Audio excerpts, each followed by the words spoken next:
Hello and welcome to Jake's on First. I am your host, one of the Jakes, and this is the show where we talk about baseball's problems. The problem is no one is listening. My other Jake, Jake Hipple, is my I'm co-host. here. Let's go. Come on, Andale. Let's do it. All right. Well, Coelho is also here. Yep, so I'm we're here. just Let's going to go. jump right into it. Keep All right. going. We're going rapid pace. We have the newest owner coming up in this one. Finished third in last year's rankings, which was great to see him come in and dominate the league with a 6-0 record. New team, same story. Owned by Short King Alex Gaba, taking over from Short King Trey Ward. He blew out the competition, beating his opponents by an average of 162 points. So can that dominance continue? We got to go over to Hipple to see who he kept from last season.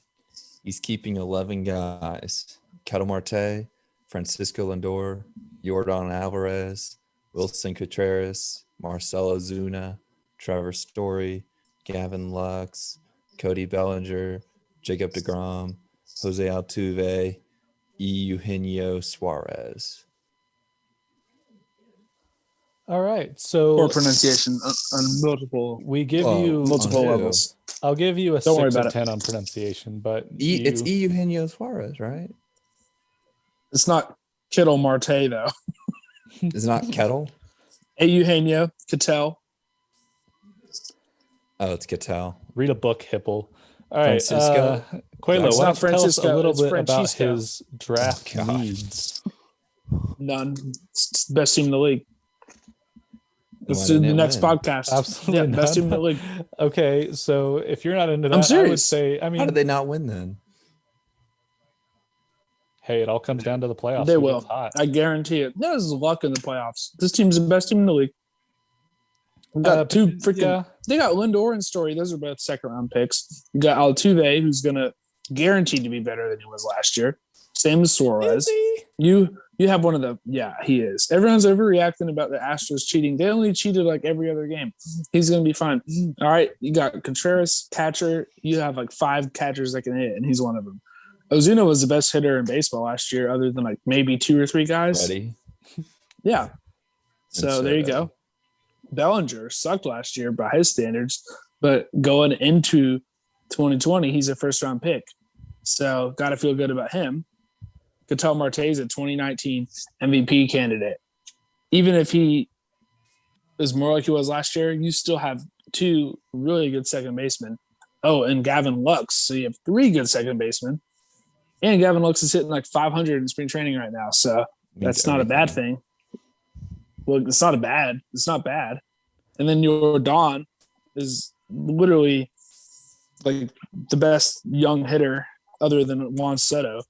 That's like been a rookie in the last couple of years. I don't know. Something like the best that. pitcher in baseball. Don's the man. Best pitcher, He was just hurt but the last most year. unlucky pitcher. So there's a word for if you go like 7 innings and 1 run or less, and you get the loss. It's called a Jake. Jake and Jake. Actually, I feel And that Jacob because that was the deGrom, story of course. My, Do not compare yourself to Jacob deGrom. Jacob deGrom has led the major leagues in Jakes for the last 4 years now. So, Although now with Lindor in the team, it should be a much better offense supporting him. So now when he's pitching. I do have just a fantasy question. Is Ozuna going to lose that DH spot eligibility? I don't think we have DH spots in the lineup. It doesn't matter. Okay. Yes, he will, but it doesn't matter.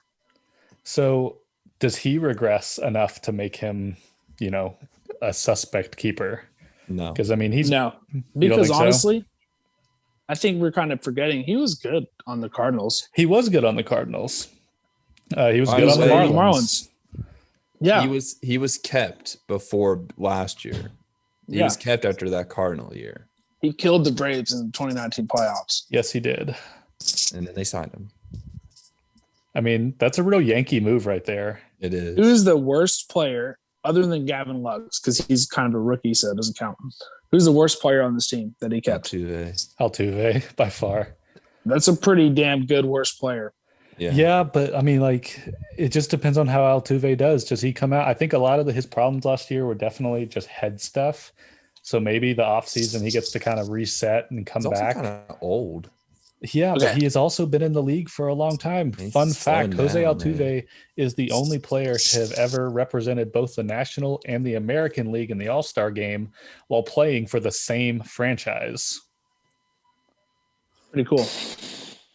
Headline. But okay, let's forget about the Astros scandal for a second. All right. Oh. I think about it all the time, so it's going to be hard. If Jose Altuve, coming off 2019, where he had like 30 plus home runs, right? And then let's pretend we're in 2020 and COVID never happened and it's June and Jose Altuve is hitting 219 with 5 home runs through April and May. And then Shaba traded Jose Altuve for like Lourdes Gurriel, who's like the similar average draft position right now. Would y'all criticize him for that? I would. No. Yeah. I think people are treating Jose Gurriel's good. Maybe that's a bad example. Okay, here's a better example. Okay, but Eddie so Rosario has a lower average draft position than Jose Altuve. Okay. I mean, that's pretty ridiculous. So my opinion on like the Gurriel thing is just that, by where they are in their careers, Gurriel's on the upswing and Altuve is naturally on the downswing. Bad example.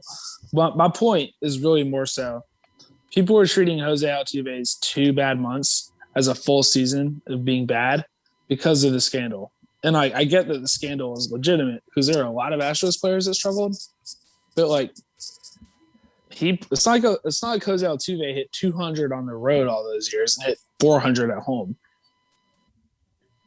You know what I mean? Yeah, I mean, I guess just my own confirmation bias is for last season, I tend to throw out people who had bad years, like I dismiss it and I latch on to people that have good years because you're like, okay, it counts if you did good, but it doesn't count if you did bad.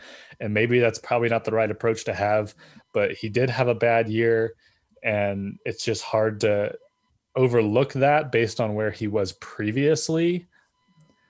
So I'll put it this way then. Based on the logic that Jose Altuve, because that's, I mean, honestly, I do have concerns, but based on the logic that Jose Altuve being bad last year is a really bad sign about what he's going to do this year. Based on that logic, Gavin Lux's spring training matters right now. Yeah. And one thing I will say, so then he's hedging his bets at second base. Yeah, it's some things I do like about this team. Aside from that, is Trevor Story and Ketel Marte are both on bad teams, and they are playing this season to get traded. So I feel like you're going to get a lot of production out of them because they want out of where they are. I think you're going to get a lot of production out of them because they're better than most people. I agree with Hippo there. I always say, if you're a hitter and being wanting to be traded is a reason to be motivated, then you would have sucked before that point. Because if that's what it takes to motivate you, you wouldn't have reached that level. Okay, right. But if the Diamondbacks are playing 300 baseball by July, that's going to hurt Ketel more than help him. It's not going to be like, ooh, I got to do good out here. It's going to be like, I'm surrounded by horrible people. And you're going to see him get pitched around more, and he's just going to start suffering because he's going to try to do too much. Imagine being like a GM, and you're about to sign a free agent, and you're talking to in real life, you talk to the agent. But let's say you're talking to the player, and you're like, hey, you played in the Diamondbacks last year. They were pretty bad, and you had a really good year. Here in New York, this Yankees organization, we're pretty serious about winning. We had a good year last year. Is that going to be a problem for you? Is us being a winning team going to ruin your productivity? No, but I just think there's something there to a little extra motivation to be like, get me out of here. And I'm going to do everything at least in my power to make a case for me to get out of here. Typically, I'm going to make another team want me. I think Trevor Story is about to go get traded and then not be in Colorado. That's something to worry about. I think Story will be traded before the end of April. I don't know. We're talking about the Rockies here. For what? $50 million? Second. For the Rockies to give someone else? The Rockies will pay. they'll pay the Yankees $50 million to take Story, and they'll get a washing machine in return. Oh wait, that trade proposal would be legit for the Yankees, and it'd be classic Rockies if we saw that. Oh yeah, Story and Marquez for I don't even remember Aguilar or no Andujar and Urshela and DV Garcia. Don't put that evil on the rest of the league. So, any last thoughts on this team? I think we pretty much, like, as a group, like this team. Oh yeah, I love this team. Good team, good owner. I'm scared of this team. Yeah, I gotta say, like, I was really impressed with Gaba coming in last year as the first year and going 6-0 in the regular season. And I know I like to give him a hard time about, he didn't build this team, that he just took over a good team, but he really made some good moves to put himself in this position. No, here's what I always here's how I look at it. The 2004 Boston Red Sox. So that team would not have had that foundation without Dan Duquette as the general manager before 2003. Like, he went out and traded for Pedro. He signed Manny. He got Nomar there. That core team was there. And then Theo Epstein came in, and then he took an established core, a winning team that honestly got screwed out of the playoffs by the Moneyball Ace. And then he brought in David Ortiz and all these, like Kurt Schilling, Keith Folk. And then he got guys like Kevin Millar and like obscure players at the time that ended up panning out. Yeah, Kevin Youkilis. Dan Duquette drafted Kevin Youkilis. That wasn't. Okay. Yeah, that's another lie. Pedroia was drafted by Theo, but he didn't debut until 2006. Okay. And the same could be said about the 2013 Red Sox with Theo Epstein's foundation leading into the team that Ben Cherington kind of put together. So what I'm hearing, Gaba, if you're listening to this, that Coelho thinks your team is the 04 Red Sox. So this is the year you better be. What I'm saying impressing is, us. This team wouldn't be where it is with just Trey Ward. It wouldn't be where it is with just Gaba. It needs both of them to be positioned as what I think is the best starting 10 or starting 11 in the league right now. Okay. I think do you have any last takes, Hipple? On Altuve real quick. His breakout year was 2014, OPS plus of 135.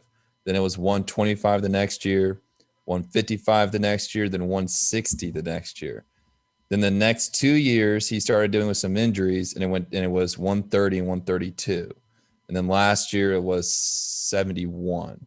So realistically, he should get back up near 130, but he has also been starting to deal with injuries now the last 3 years. A guy who is a small dude, speeds, he can still hit well enough to where speed's not a factor necessarily, but he is no longer going to have that speed factor like he used to. So why does being small make you get hurt more? That's like an old scout thing. No, because people are also like Aaron Judge guys get hurt more likely. Stanton. Yeah, people are always like Judge and Stanton get hurt because they're so big and muscular. But then Altuve is too small. But I think I guess you just have to be average. I'm talking the extremes. Yeah, the extremely large and extremely small guys are going to be more injury prone necessarily because they're just so extreme in size. Okay, not always, but playing the probabilities here. Last take, I think we've said all we need to say on the same team, new story. Is he still going to be a new story, or is it going to be same team, same story this year? We will find out. And you can listen to another episode of Jake's on First Fantasy Baseball Team Projections coming up.